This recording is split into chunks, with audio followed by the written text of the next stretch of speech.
All right, so back again.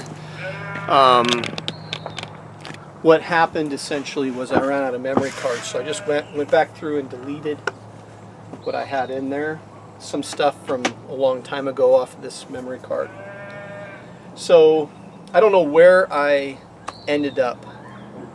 I think I do because it like clicked off. I was talking about the different lists that these different armies have. Of course, Kings of War's list is pretty self-explanatory. Depending on what race you pick, you have a list. Sword Point, I mentioned, hopefully at the very end of that last video, has very good list building. And the thing I like about the lists in here is that it helps you understand what type of armies or forces these different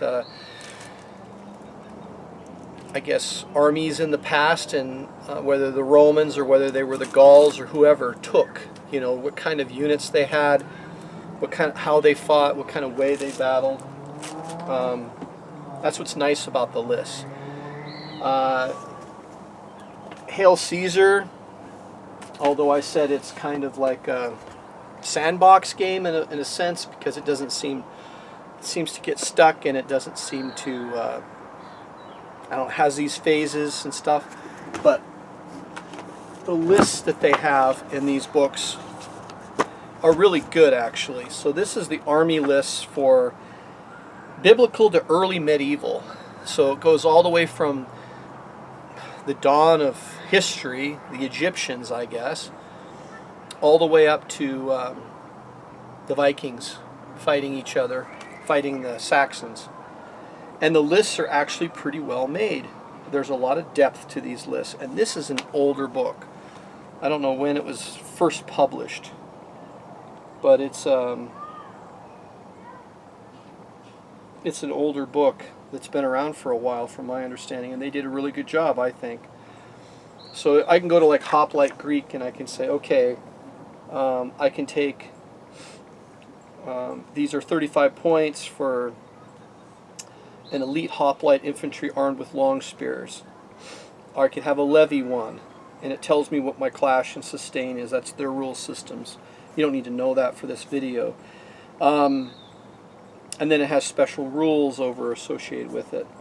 It's pretty good. I mean, it's a well thought out list, I think, and they've tried to do their best in researching history. And then they have like the Republican Romans, how they fought. One of the things that a lot of the ancient wargamers have been trying to do, but I'm not sure that anybody's felt like they've ever done it like the best possible, and that is to replicate on the board in a game system the manipular legion that the Romans employed. And so everybody's tried different things, but and I don't know. There's a lot of things in like ancient history that we think we know, but we may not. Like we may not know like all the details of these different things. So yeah, this is a good list building. But the other thing that that they have, and they have another book I don't have yet, but I'd like to get it, is they have in here scenarios.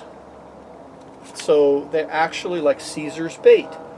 And it tells you like the 3 war bands for 1 division and 1 light cavalry, for the German Tribal Confederation, Ariovistus, who fought Julius Caesar, 3 more in another division and 1 medium spear, 3 more in another and a medium spear. So that's essentially 10 units of Germanic tribes, and Germanics they are war bands, and so they generally have 32 to 40 guys in them, depending on how you base them. And then the Romans have 15 legionnaires, and then a couple 3 skirmishers and some cavalry. So, and 15 legionnaires is like probably 16 guys in a legion. So imagine how many models that is. 150 plus, I don't know, well, more than that. Anyway, I'm not doing math in my head right now. There's a lot of different battles in here, but they require a lot of models for these scenarios in here. Because 15 Legionnaires, I have 3 painted up, and then I have 3 more Histati that I'm painting up. I'm almost done with 2 of them. So I'll have 5. So I'll have 1/3 of the force painted, and it's taken me a long time to paint them up. So, but it's really cool because they have in here the Civil War between Pompey and Julius Caesar. Tells you how many units were in. So if you're trying to do this all by yourself, that's a lot of models to paint. But they also have Britannia, so they have in here this scenarios. You can actually build a campaign out of this because they have different, like, these tribes have different ways of rebelling against the Romans. So that's really kind of cool. And then they have different scenarios in here. There's different battles that occurred in Britain, as far as they know. And then they have Germania. So these are the I think these are the early imperial Romans, and all the scenarios involved in Germania. I don't have imperial Romans at all, but and I'll do this another email or another video on exactly why that is. I should really figure out how many 15 Legion is. It's a lot of damn models. So 10 times 16 times 60. 5 or 5. So it's like 200 and something models just for the Romans, if I'm thinking of it right. Anyway, and then they have Shield Wall, which is the Saxons. Or first of all, it includes the Roman British in some of the combats that the Roman British fought against the each other and the early Saxons. And then they kind of go out, and then you kind of have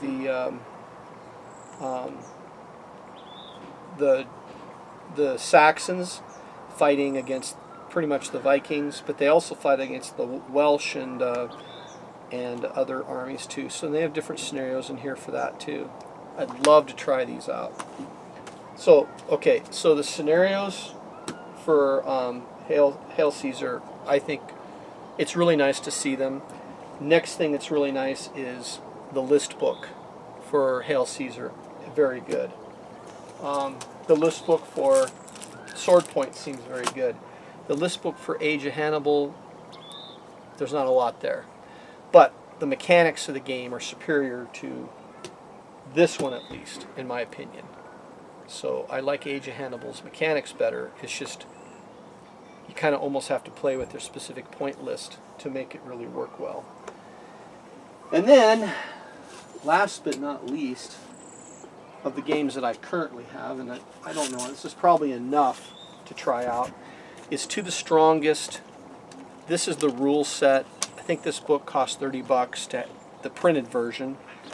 You can get one on a PDF from their website. I think it's the Big Red Bat Cave, I think is the name of it. And then you can get PDFs, and I don't know why you do what I did, but I did it anyway. I printed them out because I like to see things printed out. But it was expensive, and I think it's like $16 currently this year anyway to have the PDF, and it'd probably be easier just to use the PDF. Maybe you'd have like a what you call it, not a laptop, but a small, whatever you call it, not a phone, because the phone's really hard to read anything on. I've tried. Anyway, something between the two is probably fine. But in here, the lists are incredible. I mean, this is the early classical list. Compare that to Hail Caesar's list book. this is 2 to 3 times bigger than the Hail Caesar. They have a little bit of detail on each of these armies in here, but I think it's very well written, and I'm assuming that Simon Miller and whoever else does the research on these armies, has a pretty good handle on it. But like, look at the Athenians, for example. There's no Athenian list that I remember in that other book specifically. In here, just with hoplites, just like with the ancient Greeks. And I'll cover why I'm talking about ancient Greeks a little later, but so if we just talk about ancient Greeks only at the moment, they have early Macedonian, which would have been hoplites. They would have used hoplites and javelins and things like that. The early Thracians. Then we go to the early hoplite Greek from 680 BCE until about 462 BCE. And then Cyrenian Greek. They're the inhabitants of the oldest and largest colony of the 5 ancient Greek colonies, the Western Panopolis in present-day Libya. Interesting. Didn't know that. Oh, okay. I know where that region is. Lycian. These are the ones that are on the Turkish coast currently. Let's see. Tarantin, which is Taranto in today's English pronunciation of the city of Italy. There were Greek colonies in Italy. Syracusan, that's in Sicily. The Greeks had a colony in Sicily. Athenian. I mean, you're just getting the idea here. There are Spartans, of course, Thessalian, Thebans, other Greek states, mercenary Greeks. So they cover like almost every Greek city-state you can think of, and if you don't think of them as like independent, you can think of them as mercenaries that you could use in these lists. So for example, if you take the Athenian list, you need to have 2 generals minimum, and I put them on the round basis like you do in Hail Caesar, and you're supposed to have 2 heroes. Heroes are just individual characters that you put in your unit to represent a hero, which gives you a redraw in combat. And once you use it, it's gone, and you would just move that hero marker away from that unit. Athenian cavalry, you can have up to 2, but you don't have to take any. Scythian horse archers.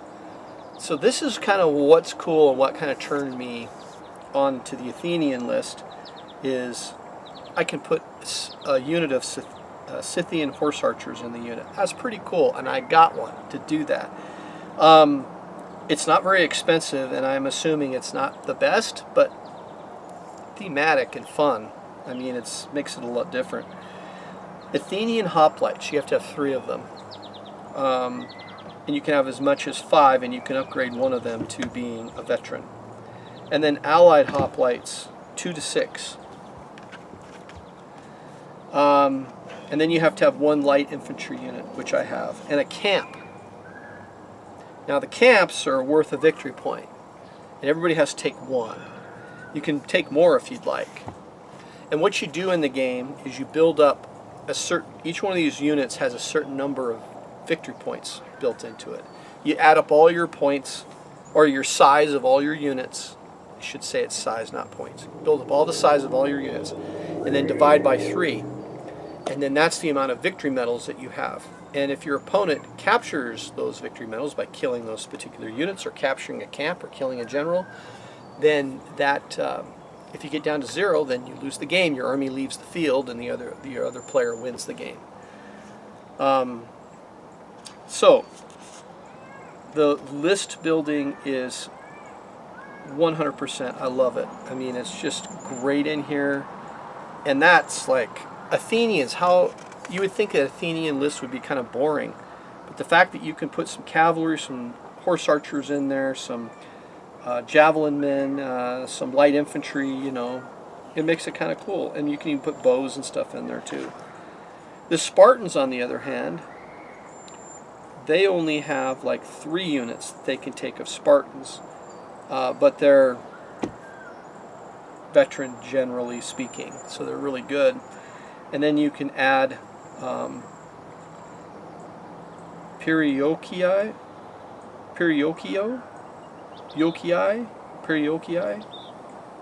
basically allied hoplite. They're allied units to the Spartans, and you can have up to 8 of them. You have to take at least 4. So the Spartans would have to have minimum of 5 hoplite units. Now, who can you face the hoplites with, or your Athenians, or even your Spartans? You can face them off against anybody between 462 and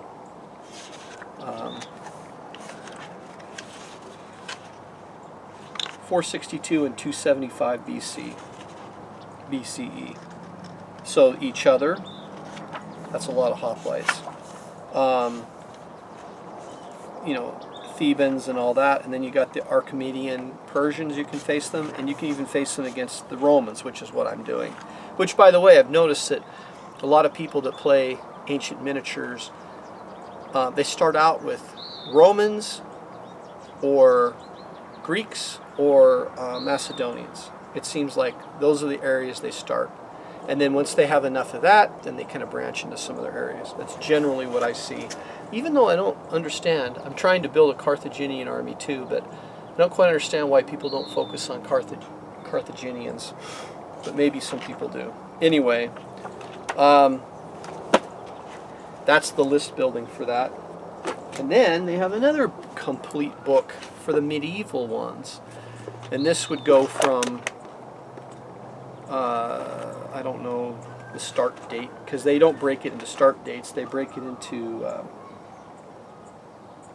oh my gosh, early Bulgars, 480 CE. Okay, so until the destruction of their kingdom by the Byzantium Emperor Basil in 1018. So it tells you kind of the time frames for these different lists.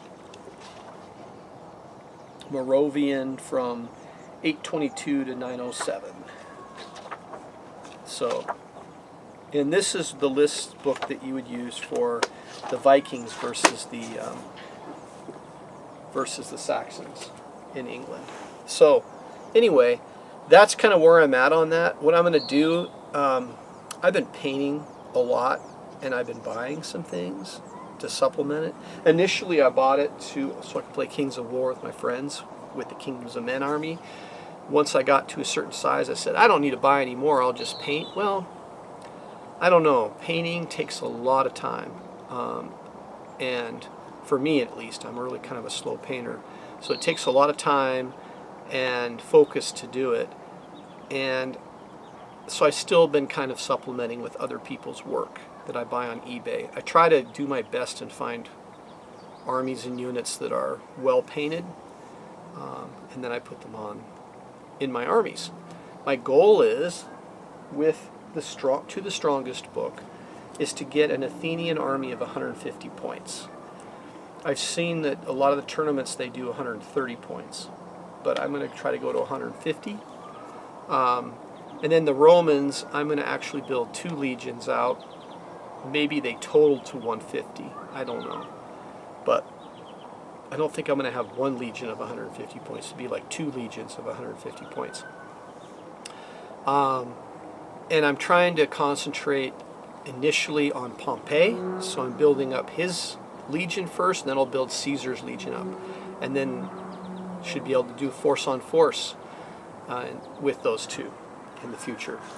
And let's see, what else? I have the beginnings of a Carthaginian army, which obviously you can face the Romans with. I have beginnings of a Ptolemaic kingdom, just 1 unit. I have some Macedonians. So I've got quite an array of different things that I can put on the table for different point costs and different battles. I've also got a bunch of models for King Arthur. So I'm going to be doing the late Romans in Britain. The thing that kind of inspired me to do this is I was either watching or reading about Simon Miller talking about, I think it was on his website, and I think he was talking about a hoplite battle between Thebes and whoever else, the Athenians or whoever else was fighting the Thebans at the time. And he said he was concerned in his article that it would be boring to have nothing but the same units for the most part fighting each other. In other words, hoplites fighting hoplites. It kind of seems like that would be uninteresting, right? But he said it turned out to be really fun. That's what he said in his thing. And I kind of found the same thing when I played the first game of To the Strongest with Romans versus hoplites and some Macedonians. And I found it the same. I found it a fun game to play between them. I thought it was fun because they seem different. Like the hoplites they can have an easy maneuver to the left, but they can't go to the right or something like that. And the legionnaires, they're more expensive, but they can go any direction. And the hoplites are deep, so they've got one more hit point essentially before they're gone. And so it's just kind of like, yeah, they're different, right? But even if I did hoplite versus hoplite, I still think it would be an interesting battle. So, and I hope I can get to that point. If I can get to 150 points of Athenians, I can do 75 and 75 against each other. You know, and if I can start adding in some Spartans and some Thebans, because I do have some of the models, then it will look good on the field for that purpose. But back to what I was talking about with King Arthur. So one of the concerns I had was if you model an army up, if you build an army up that is just nothing but, like for example, the early Saxons and the raiders, according to in Strongest book, are blocks of war bands essentially. I don't think there's even any cavalry involved. There's a little bit of archers, but that's it maybe. So there's not much else. It's just blocks of infantry. How interesting is that going to be? First of all, you're going to have to paint up a lot of these blocks of infantry, so that's kind of daunting in its own way. But then at the same time, how interesting is that game going to be? And after watching or reading what Stephen Miller said about his hoplite game, where everything was kind of the same, fighting each other, and it still, he said, turned out to be a really fun game. And from my experience so far, which is only one game, but my experience so far is it's going to be fun. It'll still be fun, which means now you can, instead of worrying about, like building armies out for long-term interest and tactical playability and being able to do these special things, you can now build armies out for your historical desires, and you don't have to worry quite as much about, like I don't want to build a Saxon army for fighting the Vikings because it's just boring. There's like one cavalry unit and the rest are infantry and a couple like bowman units or whatever. So why would I want to spend all that time building all those guys up when I could be building up more interesting armies that have more range of tactics and fighting on the field? Well, now, with To the Strongest, it seems like, to me, that it's still interesting. It might be a little less interesting, maybe, than some of the other armies, like Carthaginians, or the successor states, like Seleucids, or the Ptolemaic Kingdom, because when I looked at their list, there's just like there's a whole list of different units you can take. So it might be a little less interesting than those, but it's still, if you like the time period, then you're still going to have a good time with it. So overall, Hail Caesar is where everybody seems to be kind of all conglomerated into. And I'm not saying it's a bad system. I'd play it again. If people wanted to play it, I'd play it with them.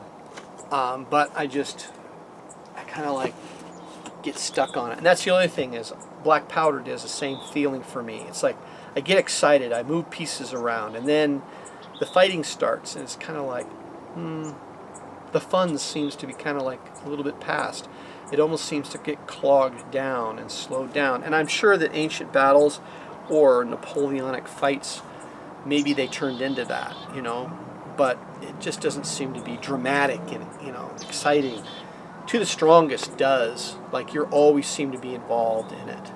And it's another Ancients war game, and it's no worse than Hail Caesar as far as depth goes. It feels anyway, but it feels like a lot of the mechanics and some of the things that you worry about are taken care of for you by the rules. That's my impression. These other two I can't comment on. Sword Point, I can't say good or bad on. Haven't tried it yet. Mortem et Gloriam, same thing. This Osprey, Wars of the Republic, same thing. Can't say much about those.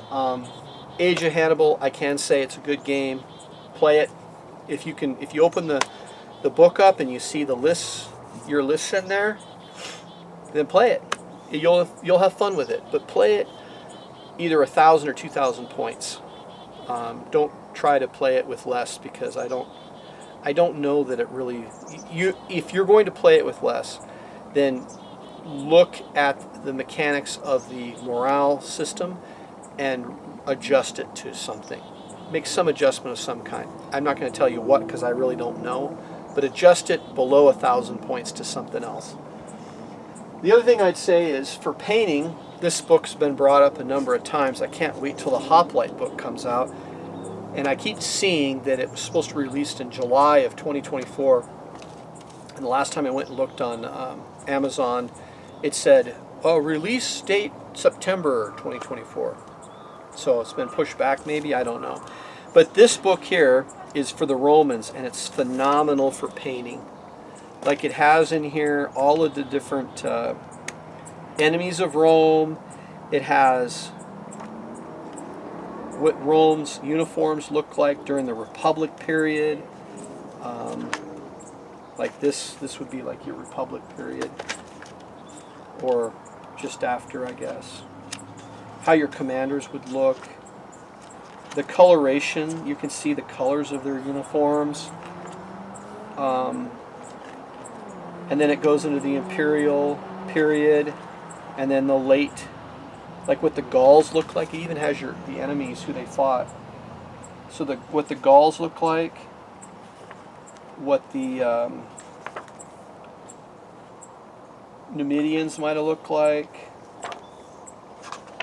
the Roman British, and then they go into the later conflicts, like when they fought the Germanic tribes, and how the Romans looked at the late period, the decline of the Roman Empire, how they looked, what the Huns looked like. Really cool, and a very good book to look at for painting purposes. So I'm going to go ahead and end this video. The next video, I don't know when I'm going to do it. I'd like to actually finish the Histati that I have on the painting desk before I show off where I'm at. And what I think I'm going to do is I'm going to lay out the units I have finished, and then I'll just put the bags of the units that I haven't done yet, or maybe even the units that I'm working on painting, and I'm going to put them out, and I'm going to just show you how I'm building an army in To the Strongest. That's the list, and that's the game that I'm kind of focused on right now. I can always return to Age of Hannibal. It's a good game system. Don't have a problem with it. And like I said, I'll probably still reference lists of these other games, and maybe someday I'll get to try Sword Point and Mortem et Gloriam. And if there's any other game systems out there, I'd be interested in maybe giving them a try or taking a look at them. And I'm still looking into Napoleonics, but Black Powder, it's okay. It's what everybody plays. I've heard things like General Armée, and there's a few other ones out there. But I'm just so focused on Ancients right now that probably going to be a long time before I get back in Napoleonics. but I do have some Napoleonic stuff. I even got a unit painted up. So that's where I'm at. Welcome back for me to the gaming world. I plan on doing more. I don't know how many board games I'm going to get into. Like I said, the thing I can do with Ancients is I can paint for an hour or two, and in the morning or something before I go to work, and have a normal day. On weekends I can go play 40K or whatever, and that's the other thing I'm going to do is I'll show off some of my 40K armies that I've accumulated. I don't want to say I've painted because 2 of them I've pretty much bought painted. I have only 1 army that's I painted myself, and it's not 2,000 points anymore. It was at one time, but it isn't anymore. So I have to paint up more of that. So I'll show some of the 40K stuff. Again, the reason I do the 40K is because, I don't know, like if I counted the 30 people I know that play games, 20 of them play 40K almost exclusively. The other 10 maybe I can pull off and play an Ancients game here or there. And some of those people won't even try an Ancients game. They'll play Kings of War perhaps, or Warhammer the Old World or something like that, but they won't play Ancients. So I might have like 3 or 4 people that I'll play Ancients with. Anyway, that's where I'm at, and I'll be back with another video in the future. I don't think I'll ever do a painting video. I'm not that great of a painter. I can't really give you tips on how to paint. I could show you how I paint.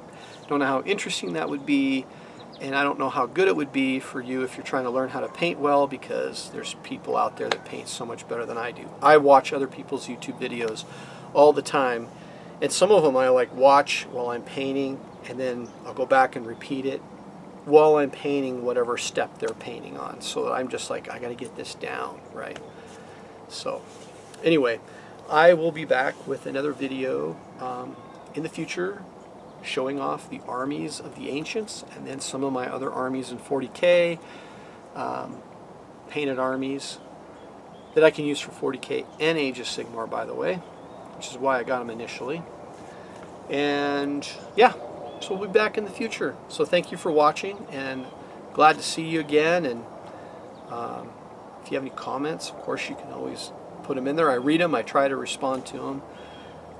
If some of the comments are on very old games that I played, like Axis and Allies, which I absolutely love, but the people who used to play Axis and Allies with me are gone. Like, they're no longer in the area, so that game's kind of like off my table because of unless I want to play it by myself or something. Okay, so anyway, I'm going to go ahead and end the video here. Have a great rest of the year, and we'll see you in the next video. Thank you.